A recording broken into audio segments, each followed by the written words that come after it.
Olá pessoal, boa tarde, bom dia, boa noite. Aqui quem vos fala é o professor Mário Matos, Picos Piauí. Hoje a gente vai falar um pouco, tá, sobre mitocôndria, cloroplasto e falar um pouco das funções que essas duas organelas elas vão desenvolver, tá, na célula, tanto animal quanto vegetal. Então, isso aqui é um esquema, tá, básico de uma mitocôndria, como é representado aqui em cima. E aí nós vamos observar que a mitocôndria e o cloroplasto elas têm uma origem mais ou menos semelhante.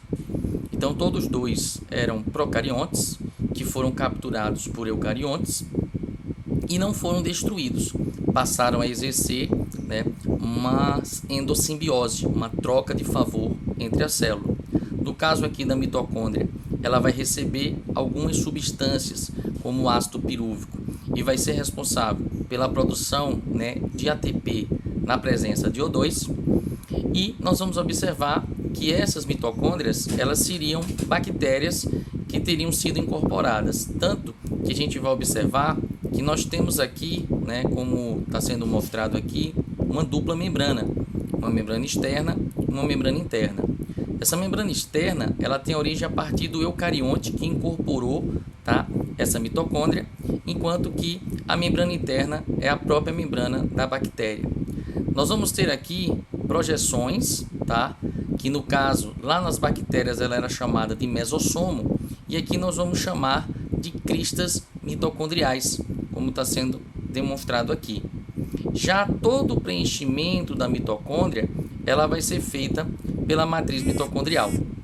Posteriormente a gente vai detalhar o que cada uma delas faz. Nós vamos observar também que dentro aqui, tá, da estrutura da matriz, nós vamos encontrar DNA, RNA e proteínas próprias dessa organela, sem interferência do material genético e das proteínas da célula.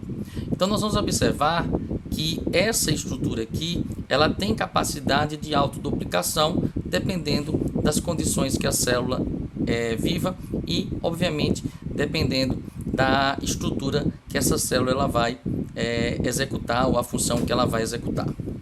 Falando especificamente, tá, aqui da estrutura, eu disse nesse instante que quem é responsável pela produção de ATP na presença de O2 é exatamente a mitocôndria, tá? Então, só para a gente ter ideia de como isso funciona, nós vamos ter aqui o seguinte. Aqui em cima eu tenho aquela substância que eu falei, que é o ácido pirúvico. Ela é uma substância que apresenta 3 carbonos. Acima dela nós vamos ter outras substâncias que no caso são derivadas da glicose, com um processo que a gente chama de um processo anaeróbico, que é a glicólise, que acontece no hialoplasma. E aí nós vamos observar que essa glicose inicialmente ela vai receber 2-fosfato, tá? Então é como se ela estivesse pedindo emprestado, originando uma substância chamada frutose 1,6-difosfato. Posteriormente ela é quebrada, originando 2-gliceraldeído-fosfato. E aí, após a retirada, né, de fosfatos e a produção de NADH, a gente vai observar a presença do ácido pirúvico, que na presença, obviamente, de O2 vai participar dessa reação aqui. O que acontece? O ácido pirúvico ele vai haver a retirada, né, do NADH2, vai haver uma descarboxilação, então quer dizer, você vai ter uma perda, né, de carbono, e a gente vai ter aqui a reação com a coenzima A, e você vai ter com a saída de um carbono, o que era 3 carbonos vai ter apenas 2, e nesse caso é essa substância aqui chamada de acetil-CoA. Esse ciclo aqui ele só vai acontecer se houver a presença de O2. E aí, esse ciclo é o que a gente chama de ciclo de Krebs, ou também chamado do ciclo do ácido cítrico, que ele está bem aqui, também chamado de citrato. O que a gente vai observar aqui? Essa coenzima A, ela vai reagir, tá, com o oxalacetato, e você observa que logo após, como esse aqui tinha 2 carbonos, ou 4 carbonos, ao reagir com 2, ela já origina uma substância com 6. E aí nós vamos observar aqui o seguinte, eu vou ter um conjunto de substâncias, tá, intermediárias, chamado de citrato, ácido isocítrico, alfa-cetaglutarato, succinil, succinato, fumarato, ácido málico, ácido oxalacético. Você está observando aqui que sempre está saindo hidrogênio e também saindo carbono. Toda vez que há saída de hidrogênio, de alguma forma isso vai ser transportado por substâncias chamadas de receptoras carreadoras de elétrons, ou no caso o NAD e o FAD. E a gente também vai observar que dentro desse ciclo aqui vai haver a formação, né, de ATP. Só que lembrar o seguinte, são produzidos 2 piruvatos, então ocorrem 2 ciclos de Krebs. Qual é a importância e para onde é que vão esses elétrons que estão sendo capturados aqui? Lembra que eu falei que o ciclo de Krebs vai acontecer na matriz mitocondrial. Se eu não falei, estou falando agora. E isso aqui vai acontecer na matriz mitocondrial. O que acontece? Todos os hidrogênios que foram capturados lá no ciclo de Krebs, eles vão vir para cá. Lembra que eu falei que existem as cristas mitocondriais? Pronto. Nessas cristas mitocondriais, nós vamos ter um conjunto, né, de proteínas que vão transportar esses elétrons, tá? E aí a gente nota que há a chegada aqui do FADH e do N do NADH. Então o NADH traz um hidrogênio, o FADH traz 2 hidrogênios. Então esses hidrogênios primeiramente são lançados nesse espaço aqui, tá? Que é chamado de espaço intermembrana. E quando esses hidrogênios eles são liberados, a energia desses elétrons, em efeito de uma escadinha ou efeito de cascata, vai facilitar, né, a incorporação de um fosfato. Lembrar que o seguinte, quem chega aqui é o ADP, e na presença da energia do elétron do hidrogênio, um novo fosfato é incorporado e isso volta a ser ATP. O que é interessante aqui, a gente tem participação de enzima, tá? Então, no caso, a gente tem a ATP sintetase.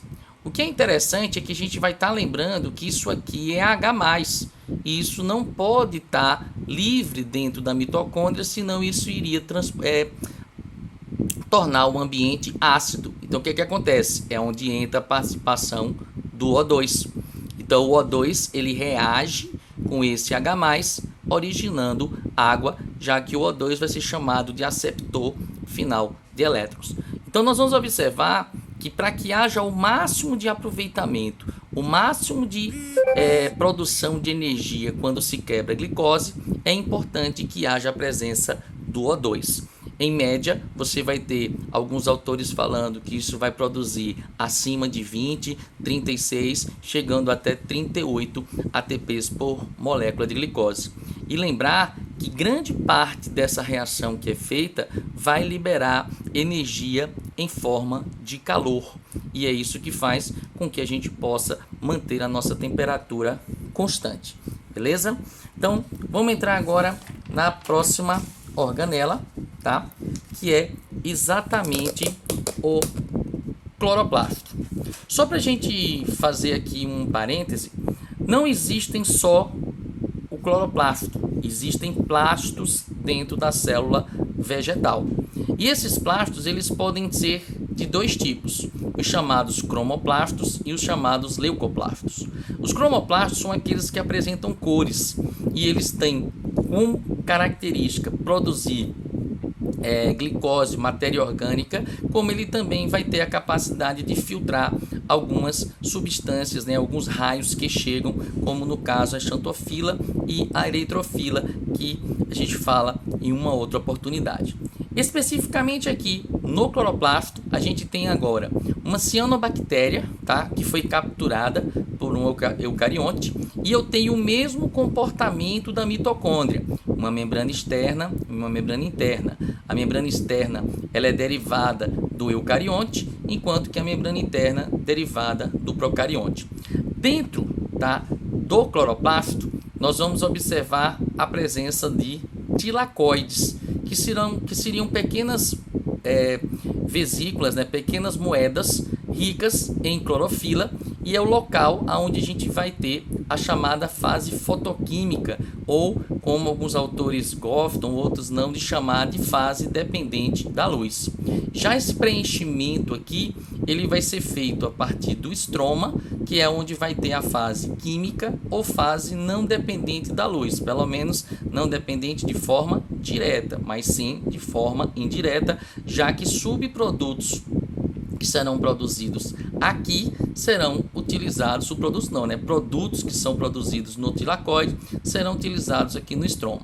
Outra coisa interessante é que a junção de tilacoides origina uma estrutura chamada de grânulo, e todos esses grânulos vão originar uma estrutura chamada de grana, tá? A gente vai observar que também é importante que essa estrutura também tem DNA, RNA e proteínas próprias, também permitindo processos de autoduplicação, tá? Então, para a gente observar como é que acontece esse mecanismo de fotossíntese, a gente vai chamar atenção para duas etapas. Essa etapa aqui, que é a chamada fase dependente da luz ou fotoquímica, aonde a gente vai observar o seguinte: o que você está vendo aqui em amarelo é exatamente a chegada dos raios luminosos, tá? Então, a luz ela vai ativar os tilacoides, e aqui nós vamos ter dois fotossistemas, tá? O fotossistema 1, o fotossistema 2. No caso do fotossistema 1, nós vamos ter predominância de clorofila A, P700. E aqui eu tenho predominância no fotossistema 2 de clorofila B, P680. Qual é a importância de a gente saber isso aqui?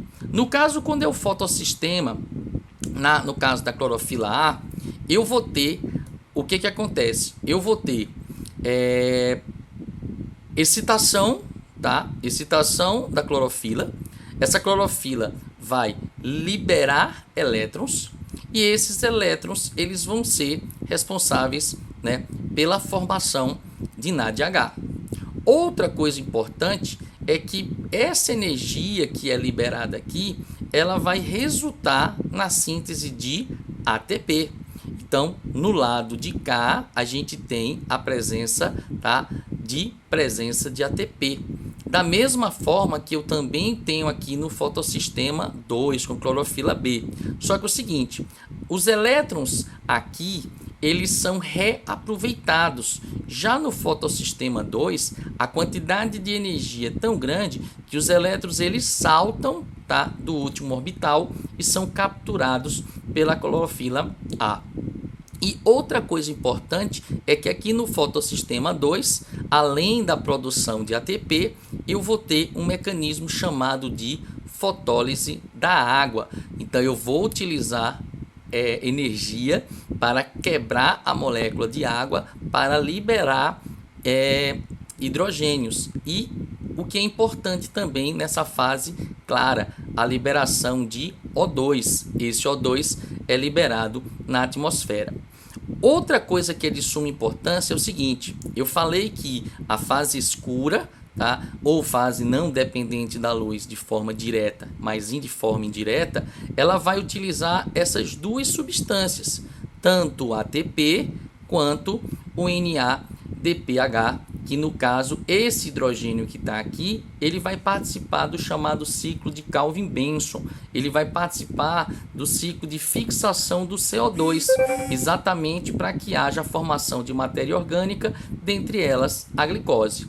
E toda reação, né, que a gente observa, há necessidade energética, então há necessidade de ATP. Então essa reação aqui, ela vai acontecer no tilacoide do cloroplasto.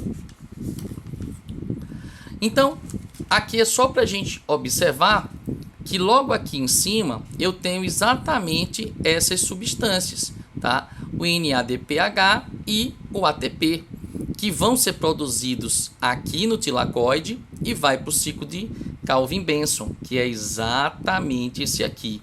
Então a gente vai observar que para iniciar esse processo, a gente vai começar com essa substância aqui, que é chamada de rubiscos, tá? Ela é uma substância que apresenta 4 carbonos. E o que vai acontecer? A gente vai observar que todo esse processo, 5 carbonos, por isso que a gente chama de ciclo das pentoses. Então a gente vai observar que eu vou ter aqui, tá, a participação, né, de substâncias intermediárias, como o ácido fosfoglicérico, tá? Eu tenho novamente mais outro ácido fosfoglicérico, e dentro desse processo aqui, a gente vai observar que eu vou ter produção tanto de glicose como de compostos orgânicos, tá? Apesar daqui estar sendo representado, né, apenas uma substânciazinha com 3 carbonos, mas se você for observar aqui, tá, a gente tem 2, então no total serão 6 carbonos. Lembrar que a glicose é um carboidrato que tem 6 carbonos, ela vai ser um hexose. Então nós vamos observar que esse processo aqui, ela vai acontecer no mecanismo, tá, de formação de glicose, e isso vai acontecer no chamado estroma. Tanto que aqui essa imagem ela é dividida em 3, tá, em 3 fases. Então eu tenho a fixação do carbono aqui, a produção de compostos orgânicos aqui e a regeneração da ribulose de fosfato, a chamada rubisco, tá? Então a gente vai observar que enquanto a mitocôndria é responsável pela produção de ATP, os cloroplastos eles vão ser responsáveis pela produção de glicose e de outros compostos orgânicos, beleza? Então foi só para a gente resumir, tá, a origem dessas mitocôndrias e dos cloroplastos, e também fazer uma pincelada em relação ao que acontece, né, na função de cada uma, tanto da fotossíntese como da respiração celular, tá? Um grande abraço.